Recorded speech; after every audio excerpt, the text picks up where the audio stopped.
Z James21 on YouTube is asking, considering the significant lack of bench scoring and creation and the stress it's putting on Jalen Brunson, why not go for Dejounte Murray and help the star you have rather than look for a new one?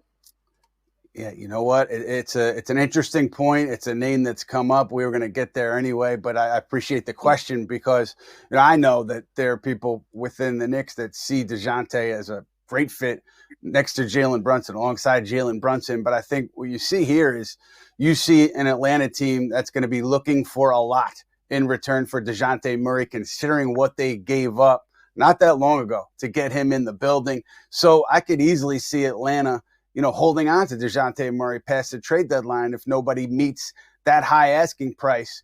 And also, to me, if you're the Knicks and a Knicks fan, you're looking at the Lakers because they'll be in on Dejounte. They're in on Bruce Brown. I don't think they're trading for both of those guys, right? So, one of those guys, if they go to LA, that leaves the other one still kind of dangling out there. But I still struggle to see the Knicks meeting that Atlanta price point unless it comes down.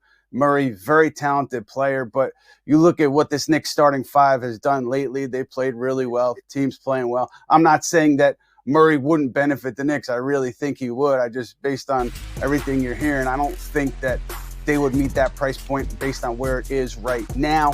But let's say they did. Let's say Murray comes in and he's a Knick, and let's say Quentin Grimes, Evan Fournier picks go out. Do you think, Dan, that he would really, really help this team in the short term? How do you see him fitting in? It's a splashy move. It's a big name, right? And individually, we know that he's an extremely talented player, but is he the right fit for this team?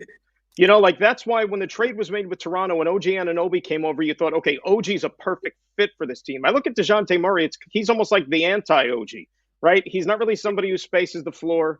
I don't think he's that great of a defender. And you're talking about adding another ball-dominant player to Julius Randle and to Jalen Brunson. Is that going to help the greater good of this basketball team moving forward? Like I said, if we're playing fantasy and just, getting a bunch of all-star type players in the lineup, that's great. But as far as the fit and the roster construction, I don't know if that's necessarily the best way to go.